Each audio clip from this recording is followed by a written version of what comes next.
Ron Cohen, shares of Acorda started off the year very well, but then they took a little bit of a hit in early April. What happened to the stock? Stocks go up and down. The whole biotech sector actually took a hit. The market had a pretty much secular decline. Biotech got hit particularly. We went right along with it. Nothing in particular to us.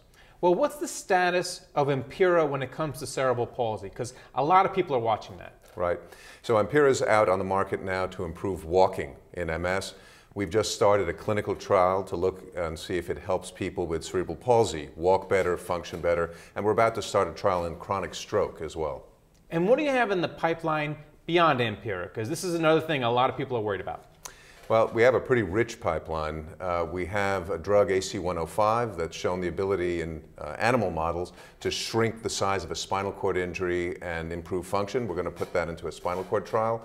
We have another drug, GGF2, that repairs the damage that's done in MS-type diseases, at least in animal models. That's in the clinic now.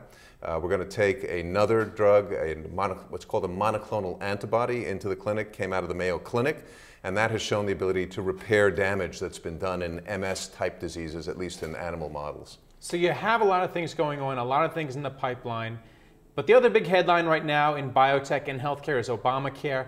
How will Obamacare, if the Supreme Court says it's constitutional, affect Acorda? Will you be reimbursed for Ampera? Yeah, we don't see the healthcare legislation affecting reimbursement. Fundamentally, the reimbursement's changing. More and more reimbursers are insisting on real innovation, drugs that really address serious unmet needs, and less Me Too type drugs. As long as we keep innovating, we don't think that that's going to be an issue. Is there a lot of worry in the biotech sector about things like Obamacare, whether or not a lot of new drugs are not going to be developed because there's worry about profits being squeezed? You're not going to get into the business because you're worried about price controls. There's some aspects of that in the healthcare legislation. Overall, I think the sector would be happy if it were left intact, because we know what that system is. If it is blown up, it's going to throw things back into chaos, and people are not really prepared for that. So we like what we have. We don't think price controls are embedded in there, and we're actually more concerned about FDA regulatory questions. What's the concern there?